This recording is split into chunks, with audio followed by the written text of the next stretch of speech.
In this video, we're going to review how to sign up for Medicare.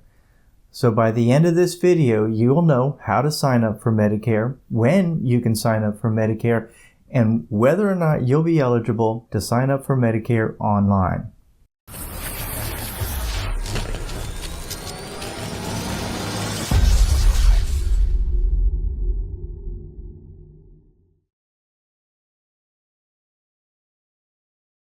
Hi, I'm Matthew Clausen with MedigapSeminars.org.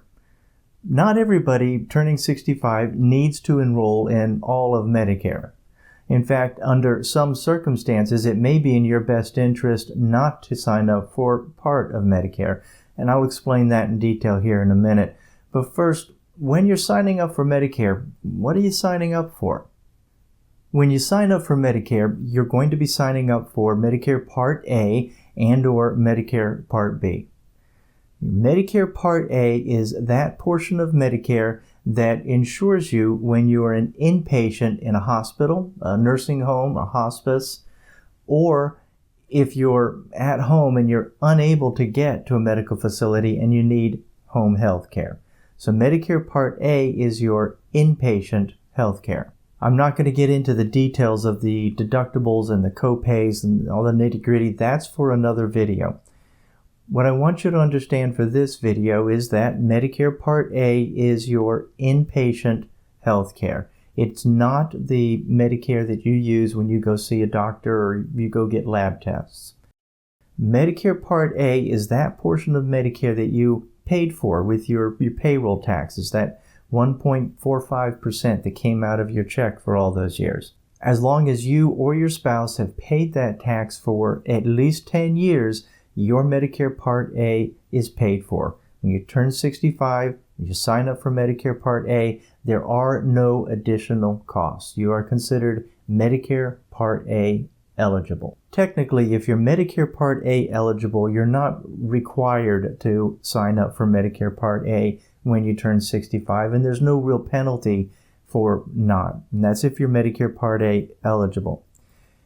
However, it costs you nothing, and it adds an extra layer of insurance, an extra layer of coverage. It doesn't interfere with any other insurance you have.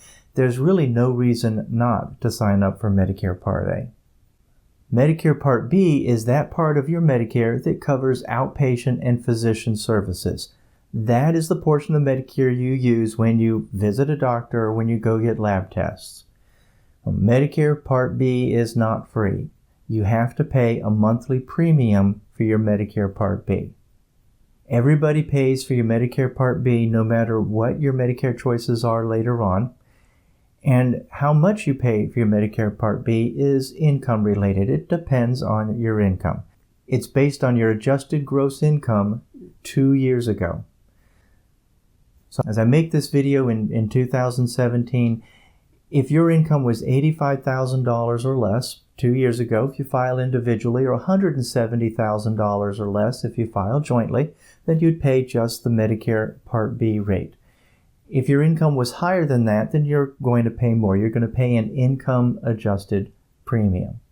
To find out how much your premium is now, as you're watching this video, the best way to do that is go to the website, Medicare.gov, and in the search bar, type in the cost for Medicare Part B or the Medicare income-adjusted amounts. They can change yearly. The monthly premium for Medicare Part B is typically deducted from your Social Security income. If you're not yet taking your Social Security income, then Medicare will bill you for your Medicare Part B premium, and when they bill you, they'll bill you on a quarterly basis. If you're supposed to sign up for Medicare Part B and you don't, there is a penalty. But not everybody needs to sign up for Part B during their initial enrollment period. That's very important, and I'm going to get to that in a moment. Also, if you happen to have a health savings account, if you're contributing to an HSA account as you turn 65, there are some important things we're going to cover near the end of this video because you could get into an accidental tax trap. Again, we're going to cover that near the end of this video when I cover the final exceptions to Medicare rules and some warnings. So that's what you're going to be signing up for, Medicare Part A and Medicare Part B. And now we're going to cover when you can sign up for that and how. Now, I know learning this part of Medicare can be a little bit confusing. Medicare has a lot of rules. So to help grasp this concept quickly, because this is going to be a brief video, what I'm going to do is separate out the Medicare rules with their exceptions. As they say, every rule has an exception. Well, with Medicare, it's those exceptions that can often lead to some confusion. The Medicare rules apply to everyone. Everyone should understand the Medicare rules. The exceptions only apply to certain groups of people. And if you're not one of those groups of people, then you really don't have to worry about that exception. Just set it aside and focus on the rules. So Medicare rule number 1. You have a 7-month window to enroll in Medicare. This is called your Medicare initial enrollment period. A 7-month window is focused on your birthday month. It's the calendar month of your birthday, 3 calendar months before your birthday month, and 3 calendar months after your birthday month. Medicare rule number 2. Medicare always starts on the first day of a month. If your birthday is in the middle of the month, doesn't matter when your birthday is, your Medicare will start on the first day of the month. For example, using the Medicare initial enrollment period, let's say your birthday was April 20th. Well, that would mean that your Medicare can start April 1. Your enrollment period is going to be, you can sign up during your birthday month, that's April, and if you do, your Medicare will start May 1. There we go, just the calendar. So if you sign up in April, your Medicare can start on May 1. Now, your window is also 3 months before April, so you could sign up in January, February, or March. And if you sign up January, February, March, April 1 will be your Medicare start date. Your window also goes past your birthday, so you have May, June, and July. You can sign up in May, June, and July. Well, if you do, your Medicare is not going to start the next month. They put a delay in it where you may be 2 or 3 months down the road that your Medicare would start. Still be on the first of a month, but not the next month. They do that to encourage you to sign up for your Medicare early. Now, here's the first Medicare exception. If your birthday is on the first day of the month, then you take your entire Medicare initial enrollment period and move it forward 1 month. Going back to the April example, if your birthday is April 1, then your Medicare can start March 1. Your initial enrollment period, instead of starting in January, actually starts the December before that. So your whole 7-month window moves forward by 1 month. That's only for people whose birthday's on the first day of the month. Exception number 2. If you are already on Social Security income, if you're already taking your Social Security income before you turn 65, then you'll automatically be enrolled in Medicare Part A and Medicare Part B. You'll have the option to opt out of Medicare Part B when they send you your Medicare welcome kit. I think it's a Welcome to Medicare enrollment kit. You'll have a card in there which will allow you to opt out of Medicare Part B if you choose. Why would you choose? Well, that leads us to exception number 3.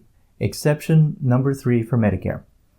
If you have employer group health insurance and your employer is a company is at least 20 employees or more, and you're going to continue on that insurance past your Medicare initial enrollment period, then you don't need to sign up for your Medicare Part B.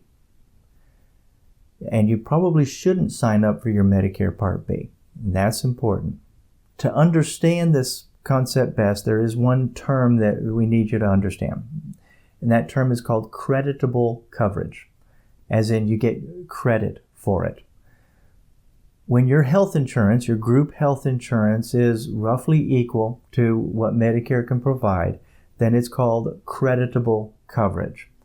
As long as you have creditable coverage, you don't need to enroll in Medicare Part B. You can delay it, and that'll save you 2 things. One is you won't have to pay for Medicare Part B until you enroll. And 2, all of your guarantees that are associated with getting other Medicare plans. Once you have your your Medicare set up, if you want to do more than just have your A and B, or you want to do something else, as you have a series of choices, then your guarantees are anchored to the day that your Medicare Part B starts. It's called the Medicare Part B effective date. If you enroll in Medicare Part B while you have group health coverage and you don't need to make those choices until later on, and that could be indefinitely, it can be years ahead, you may have automatically disqualified yourself from some of the choices that you could get in Medicare. So if you have creditable health coverage, or your spouse that you're getting from yourself or your spouse's employers, then you can delay, and you should delay getting your Part B.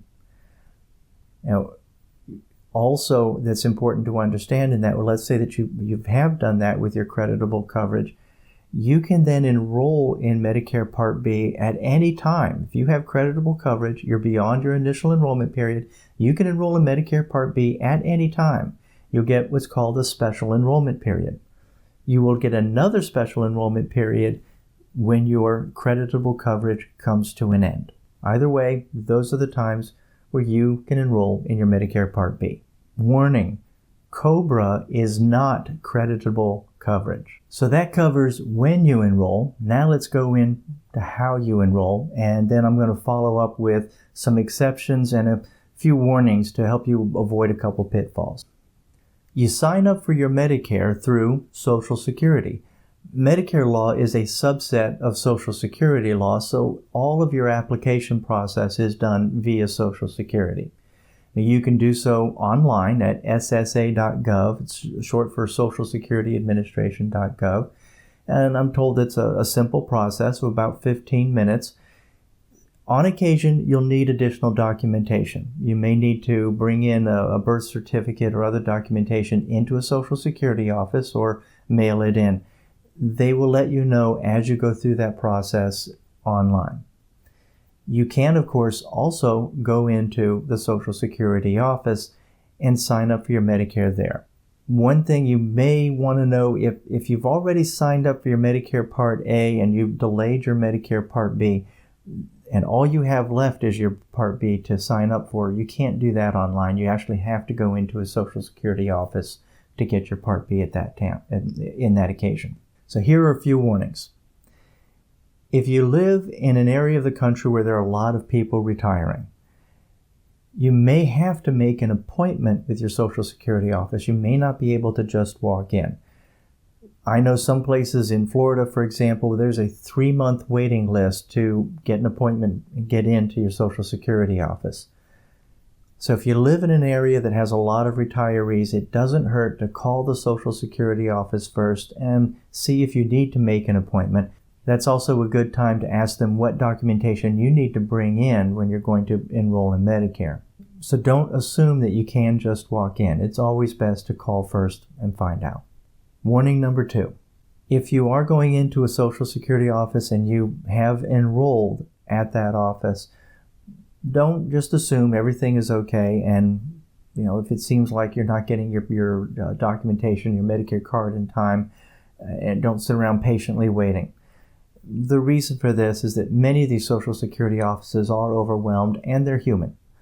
Human error happens, and we've seen actually on a lot more often than you would think where people have to go back into the Social Security office to make sure that the paperwork is processed properly. At most, I've seen people go back in 3 additional occasions just to make sure that everything is done right. So, don't assume, and if it's not being processed in what you think is a timely matter, check up on it. Call up the Social Security office. Make sure everything is being done in a timely fashion. Warning number 3, HSA accounts. I mentioned this earlier. If you have an HSA account, there's potential tax traps. Here's where the tax trap can occur. You are not allowed to contribute to an HSA account once you have Medicare. You get a tax penalty for that. What happens on occasion, however, people like their HSA accounts, and so they delay getting their Medicare Part A and their Medicare Part B, and they continue to contribute to the HSA beyond the age of 65. And then at some point in the future, they decide, well, we're going to go ahead and get your Medicare, and you sign up for your Part A, and as you sign up for your Part A, you stop contributing to your HSA. That's the problem, because Medicare Part A, when you sign up for it late, starts 6 months before you sign up for it. It's a retroactive start date. And if you were contributing to your HSA during that time period, then you're going to have a tax penalty. Now, if that happens all in one calendar year, it's really easy. You reverse out, you back out those HSA contributions, and it shouldn't be a problem. I'm not a tax accountant. I'm not giving you tax advice, but I have seen that work very well. The problem is if it straddles 2 tax years, that can be an issue. If you have an HSA account, strongly consider simply cutting that off as you turn 65 so you don't accidentally get into one of those tax traps. I hope you found this video helpful. If so, please give me a thumbs up. Let me know what you liked about the video. When you give a thumbs up to a video, you make it easier for other people to find the video, in this case when they're researching how to sign up for Medicare. And also, please subscribe to the channel. I've got over 30 other videos. If you subscribe to the channel, you can take a look at my New to Medicare playlist and be able to follow along all the different videos that I have on Medicare that might help you out. But now it's your turn. I make these videos for you. Please leave me a comment below. Let me know what it is that you like about this video, what you might want to see in other videos as well. And if you have a question, I will respond. I will answer every question. I want to hear from you, so please leave me a comment below. I'm Matthew Clausen at MedigapSeminars.org. Thank you for watching.